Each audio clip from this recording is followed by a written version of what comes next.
What's poppin' T Squad? It's your girl Keisha, and I'm here with tonight's All Tea, All Shade Fargo Season 4, Episode 1 review. Now, I have never watched Fargo. You know, it was a movie at one point back in the day, then they made it to a television show. I never watched the movie, and I've never watched the television show. But what interested me in watching this season is that this season is based on mob family. So we have a black mob family run by Chris Rock, and then we have an Italian mob family who are going against each other in 1950 Kansas City, Missouri. And you know, I'm from Missouri, I'm from St. Louis, so I was all in, and I love anything that has to do with like the 50s and the 60s, and I love anything that has to do with the mob because I want to be a Don or a Don Dada. I want to be a boss. So the beginning of episode 1, they go from present day, which is in 1950, and then they go back in time to show how the mob families infiltrated Kansas City. So the show starts off in present time, which is in 1950, with one of the lead characters, a young 16-year-old black girl named Eltharita, who is in the principal's office because she's in trouble again. It's a school for black children, but are ran by white teachers and a white principal. And for them, Eltharita is a little bit too problematic. She is woke. She is very smart. And to them, she's disruptive because she sets these teachers straight when they getting shit wrong, and she know what's up basically, and she just not gonna fall from the okie doke, and she not gonna bite her tongue just because she's black and they white and they think they run something. So she's in the office, and we see the principal, a white principal, spanking an African American boy. And back then you could spank kids, but you can't do that shit now. Your ass get locked the fuck up. So Eltharita also narrates the show, and she narrates about how the Jewish mob came to Kansas City, and they was running the show until the Irish mob came into town. And so both crews then made a deal to give each other their youngest sons in a trade to keep the peace between the families.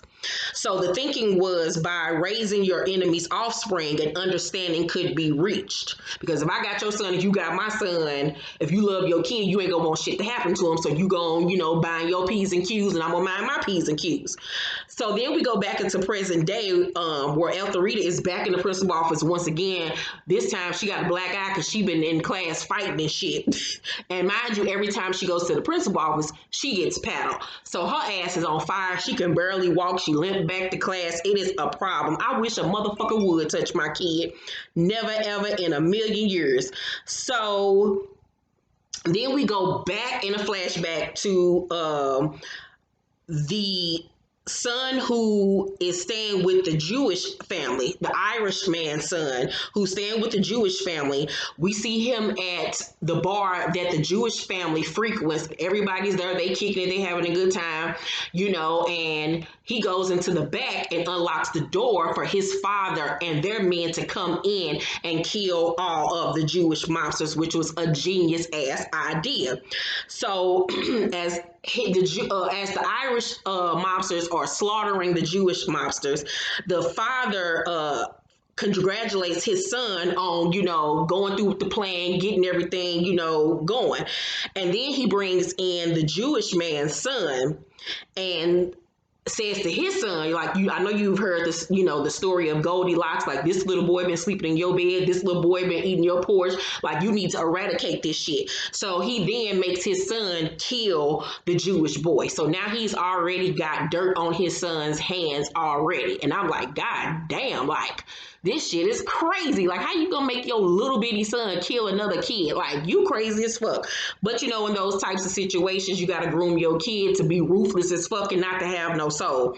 So then it's fast forward to 1934, where the Fadada, I think that's how you pronounce their name, the Fadada family, who is Italian, arrived in Kansas City, Missouri. And they make a deal with the Irish family, who have been running things since they got rid of the Jewish family, to trade their youngest sons. But the Irish leader gives his oldest son, who already was traded back in the day, instead of giving the Italian family his youngest son. Like, he fucked his oldest son over. The oldest son was like, I know you ain't about to make me do this shit again. What about this little nigga? Like, he ain't gotta go through this shit. The fuck? So I was like, oh, so this Irish daddy ain't shit. So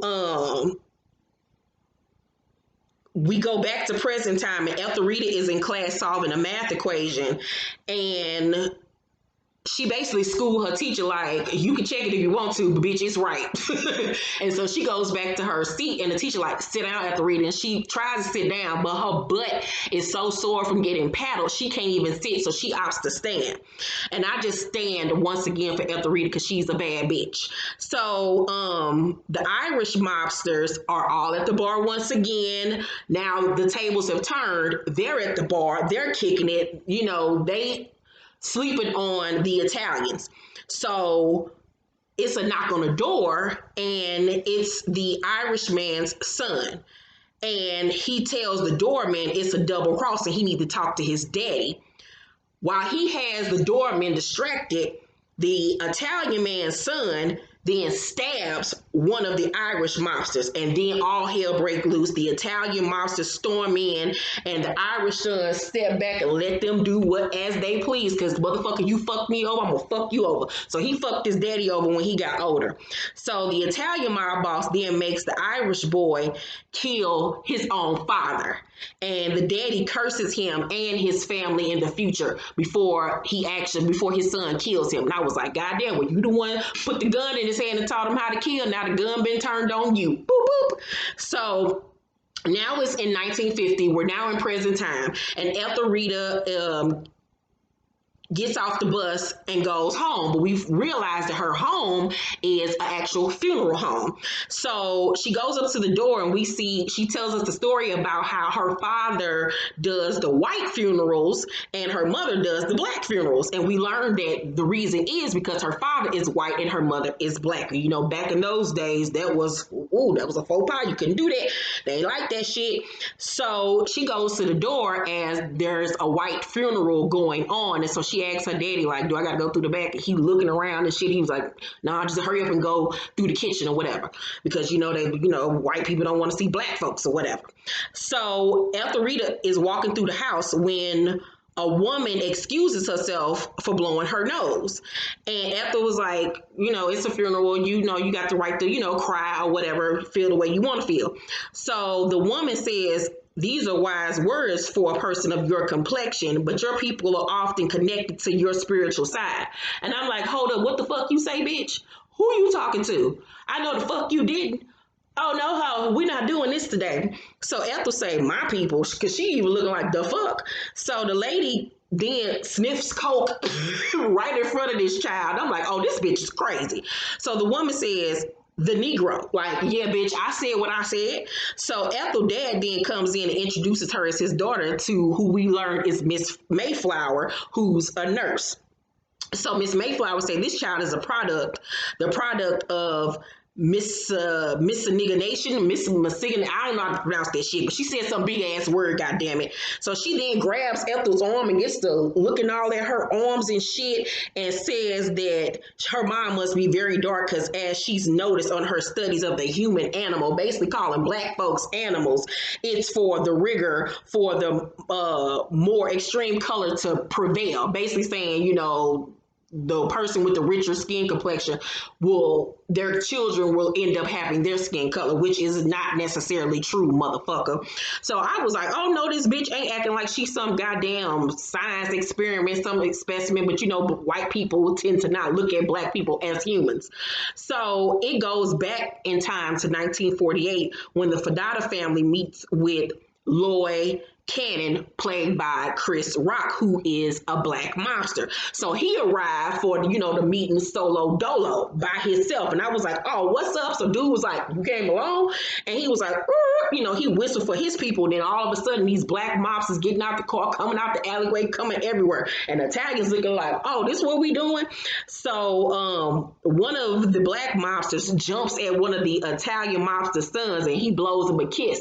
And that's the same thing that the little boy did when he was traded during the Irish and Italian mobsters trade. It was the same little boy, but now he's a grown-ass man now. So Fadada tries to do a spit shake like they've been doing when they have these meetups to have this truth and trade, sons. But Lloyd looking like, nigga, I ain't about to spit on my motherfucking hand. The fuck? We men. We gonna do this shit right. So he pull out a knife or whatever because he want to do a blood oath. So, the Italian mobsters mobsters pull out their guns. They like, oh, what the fuck? Like, you about to, you about to make a move. So then all the black dudes pull out their shit. And I was like, oh shit, it's about to get real. Everybody running hot. So, Lloyd then cuts the palm of his hand. Of course, it's bleeding. So Fadada turns to his men and say, the boy thinks he's a man in Italian. Fadada cuts his hand and they shake. And the whole time I'm thinking Chris Rock's character Lloyd knows how to speak Italian. You can just tell by the look on his face that he knows how to speak Italian. And I think that he knows how to speak Italian based off something that happens in episode 2. So, Fadada then cuts his hand and they shake on it. So then we go inside of the bar because they're about to do the trade-off of their youngest sons.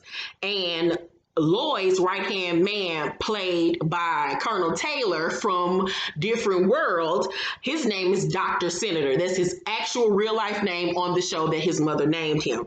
And he's Lloyd's right-hand man. So they're at the bar having a drink before the trade-off, and he asks Lloyd, is he sure about calling the truth? He says Lloyd says they can't keep the war going on. They'll let Fadada think that he has the upper hand for now. So Doc was like, he's your boy. There's got to be something less we can risk. Like, this your child. Like, you sure you want to do this shit? We can't trust these Italian motherfuckers. So, however, Lloyd was like, basically, we got to do this shit. So the crews prepare for the trade-off. Lloyd tells his son to keep his head down and swing for the balls and then the eyes if there's trouble, when he's living with the Italians. They then flash back for when he brought his son for the trade-off. And we see his son in the car fighting him, saying, I don't want to go, I don't want to go. And Lloyd is looking like his heart is breaking because he don't want to trade off his son, but he has no fucking choice. And that's got to be fucked up for a kid. You traded me off to be with some other family. I don't know if and when I'm gonna come back, if these people gonna kill me. Like, how could you do this? As parents, you're supposed to protect your children and you put me into the line of fire. So his son is gonna end up, to me, like the Irish guy's son, end up, resenting his father for doing this to him. So then we come back to present time, and Lloyd's son, Satchel, is standing there. He's, nervous. He don't want to do this shit. And we see the Irish boss son and Fadada's son all grown up. They're all grown up now. So Fadada says to his son, learn everything. The son say, I don't want to go. Like, the little boy don't want to go neither. Him and Satchel are in the same place, and Fadada's youngest son name is Zero. So the Irish son, who's been through this twice, says to him, be who you need to be and don't forget who you are. So he escorts Zero over to Lloyd's side. So he tells Lloyd to protect the boy's life as his own. Then the exchange is done, and everybody goes their own separate ways. So Ethel Ryder points out that nobody in their room in narration was white. Like, they all basically, what's the word I'm looking for? Or nothing compared to basically in the white people eyes. They consider niggas and gooks and guaps and whatever the hell they call wops or whatever the hell they call Italian people. Like, at the end of the day, y'all fighting, but y'all both are down here when it comes to society and white people and this and that, and how the white America views both of y'all. Meanwhile, y'all fighting each other when y'all should be fighting the motherfucking white folks. So Ethel Ryder comes home to find Lloyd and his men in the kitchen with her mama and them. And so she was like, what the fuck is these people doing in my mama and them house? So her mama tell her to go in her room and mind her motherfucking business, basically. So Lloyd and Fadada then meet to discuss business as the kids are playing. They're at the park. So they're sitting side by side, Fadada and Lloyd. So Josto, Fadada's son, goes over to the black mobsters starting shit for no fucking reason, and he asks one of the dudes, which one of y'all is Samuel? So the dude is like, Lemuel, like, that's my name, it's from the Bible. So Josto said the Jewish or the Catholic part, being funny. So they was like, man, go ahead on, because like, we just here to talk, we having a civilized conversation, ain't nobody got time to be playing with you motherfuckers. So Josto say, you know who I am? And I was like, the dude was like, do you? And he was really heated then, like, motherfucker, like, who you talking to? Like, how the fuck you gonna have the nerve to talk back to me?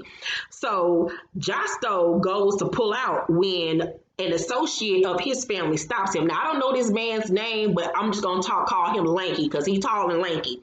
So The Lanky tells Josto, basically, gone back. You're tripping. So then when he walks away, the Lanky dude got a twig in his hand and he slices across his throat at the Cannon mob crew. And I'm looking like, oh, this nigga won't smoke. Him and Josto. Lanky and Josto want that smoke. And the black boys look at them like, this pussy ass white boys, we gonna get your ass on somewhere. So Lloyd tells Fadada his wife needs to see their son. Like, she misses their son. She want to see him. So Fadada said, we can arrange something for the weekend, just the women. And Lloyd said, you act like I work for you, motherfucker. Like, I know you think being American is stepping on my neck, but I see the signs in the windows, no coloreds, no Italians. We both in the gutter together. Now, I'm going to keep growing my business. If you want to start murdering children, last I checked, you got more than I do. And I was like, you better put your dick on the table, Lloyd. So Fadada was like, ain't nothing to be angry about. It's just a conversation. Calm down. So everybody departs and leave. Lloyd tells his men to take Zero back home because he got a meeting to go to. So Josto and his father are in the car with Lanky and the driver. And they're in the back seat, and Josto tells Fadada that they should move on them, make a move on the Cannon family because they don't respect them. But Fadada say, I don't think you respect them. You think they don't talk about us like this in Leewood, talking about the white people. Like, you don't think that they talk about us as well. Like, chill out. Like, we ain't no better basically than these black people. So Josto goes on about him having 3 years with the Italians and everything that he went through when, he was traded. And Fadada say, if I say it is so, it is so. So Josto got the nerve to spit. And in Italian culture, all that is a major disrespect. So his daddy losing, like, I know this motherfucker didn't spit on my word. So Lanky in the front seat, and he peeped and daddy about to snap off on his son. So he interrupts the conversation and tells Josto his brother is coming to see their mom. And Fadada looking at him like, yeah, your brother coming home. But he low-key looking at Lanky like, I ain't even made no firm decision on this, but I'm going to let that shit ride. So that, however, does work and calms Josto hothead ass down. He got short man complex. So they stop at a crosswalk. And as Fadada in the backseat going off on Josto about his mouth, because he kept on yapping after that, Lanky in the front seat, in the passenger seat, and he sees 2 black men on the corner as, they're doing the crosswalk or whatever. So automatically he thinks that these 2 black dudes work for Cannon and they're about to do a hit on them or whatever. So he all nervous and shit. He jump out the car, then the car that's behind them, they jump out, getting ready for some shit to go down. Meanwhile, Fadada and Josto in the back seat arguing, not peeping none of this shit. And so one of the black guys goes into his coat and pulls out, and they getting ready, thinking he about to pull out a gun. Lo and behold, he just pulling out some cigarettes. And I love that they did that because, that's what we as black people still go through to this day. We can't make a movement without some motherfucker thinking we about to pull out a weapon, and then we end up getting shot and killed for just living our goddamn lives. So then he realizes, oh shit, we tripping, and they get back in the car.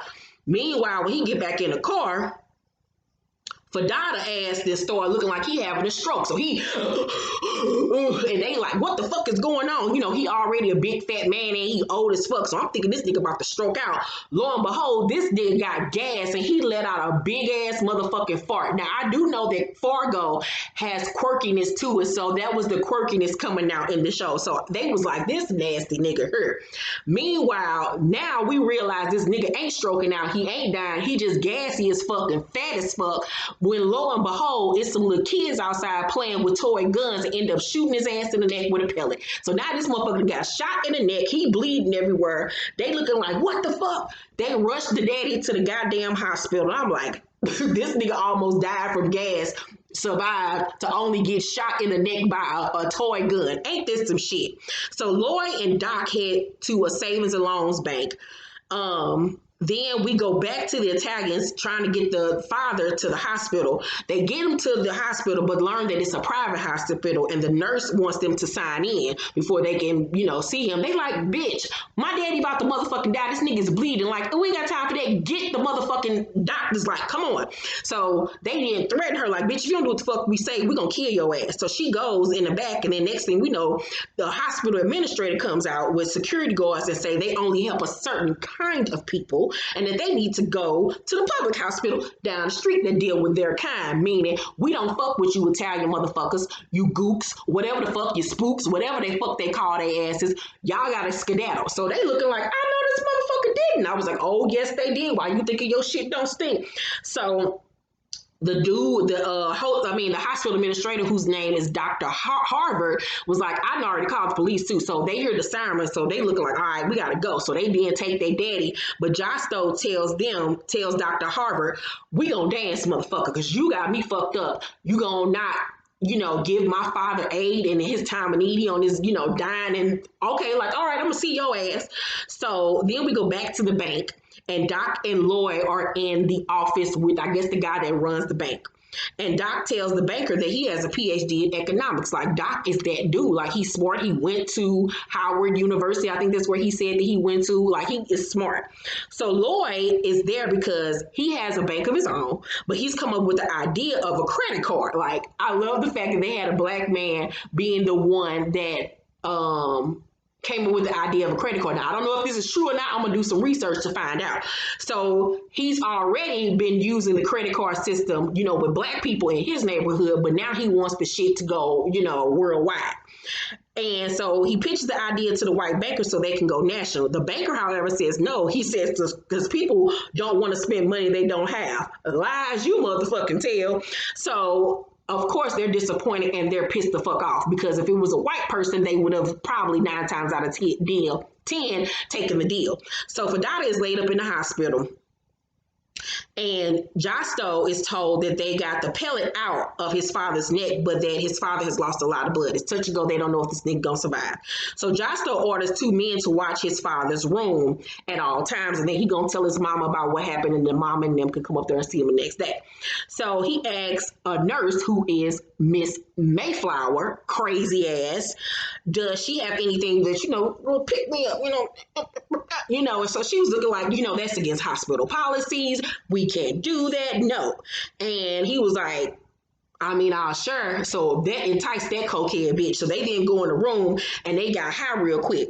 So he asked her to take care of his dad because, he's in a lot of pain and he doesn't like to see him like that. And that was basically code for, I need for you to kill my motherfucking daddy. I don't know how he just knew that her unethical ass would do, killing somebody, but she took the bait and she was like, I got you. Like, I'm going to do this shit. And I was like, oh. So you about to kill your daddy. But I saw that shit coming to my way. I was like, he about to have his daddy killed so he could take over the family business and run shit his way and then run the shit down the toilet because he's a hothead. So Ethelrida is having dinner with her parents, and she asks them about, who were the men in the kitchen with them earlier that day. So her daddy changed the subject, but she asks again. Her mama basically tell her to mind her motherfucking business in so many words. Ethelrida called herself standing up, making a stance and say, I'm not a kid anymore. I know something is going on. And mama tell her to sit your ass down. Like, I know the hell you ain't raising your voice in my house. And Ethelrida, remember, she had a black mama. Set her ass the fuck down. I was like, girl, you better calm your nerves. Daddy just sitting there like, oh shit. So Lloyd returns home to his own family, and his wife wants to know, when is her son coming back? And she said this shit, I'm tired of this shit, nigga. I want my motherfucking son back. Like, she's about to beat his ass, and I don't blame her. Meanwhile, Zero on the floor playing with the little black kids or whatever. He's being treated very nicely, very fairly. So Lloyd says, as soon as I see their throats, that's when we gonna get our son back. So the nurse, Miss Mayflower, goes into Fadada's room. Meanwhile, one of the guys is there in the room watching over Fadada, but he in the chair asleep, snoring like a motherfucker. Fadada is asleep as well. So she looking at the man, talking to him and shit, because the bitch is crazy. She got several screws loose. And Fadada then wakes up and asks, where is he, and this, and that. And she asks, does this earthly realm hurt him? And he like, give me a doctor. He trying to wake up his man or whatever. And he asks her, to get the doctors. So she then puts a poison or whatever, or a high dosage of some type of medication into his IV to kill him. But I was calling for his worker to wake up. This motherfucker in the chair sleep, snoring and shit. I was like, you no good motherfucker. The dude won't wake up. So she then sit on the bed and hold Fadada down until he dies. And then this crazy bitch has the nerve to steal the man ring. I was like, they gonna find that ring and find out what your ass did, and your ass is gonna be up out of her, bitch. You never take evidence. fool. So then we see Ethelrida on the porch swing. Hold up. Yeah, we see Ethelrida on the porch swing, and she's sitting on the porch and she sees Miss Mayflower get off the bus. And we realize that Miss Mayflower lives across the street from her in an apartment building. So she's watching her as she's goes into the building and everything like that. Then her daddy comes out and sits on the swing with her and asks, what's she doing? Because it's cold outside and it's getting late. So she asks, again, who is those people, in the kitchen? So the daddy tells her, we're having some money troubles, but don't tell your mama I told you, because he's scared of the mama, just like Ethelrida is.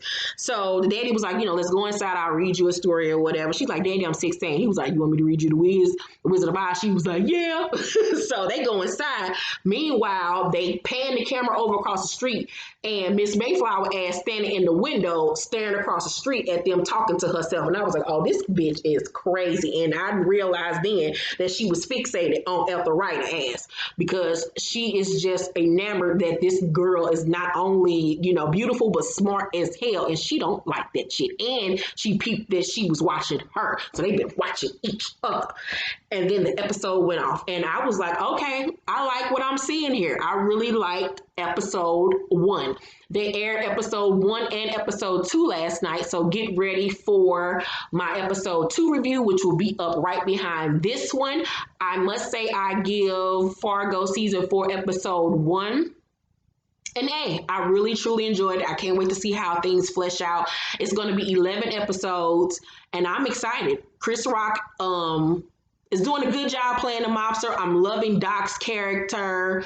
I like Justo. He's a hothead, like I said. Ethelrida, I love her. I stand for her. I love the actress that is playing Miss Mayflower, because she is giving me crazy, even with her mannerisms and everything. She got it down pat. So I'm loving what I'm seeing right now. And I have a soft spot for the Irish man's son who is living with the Italian family. I got to figure out his name, though. I got to look it up. But yeah, I'm really loving Fargo. So let me know what y'all thought about season 4, episode 1 down below in the comment section. Make sure to make sure to like this video, hit that subscribe button, and turn on your notifications so you know when my videos drop. I love you guys. Thank you for watching this video, and I'll see you on the next one. Bye.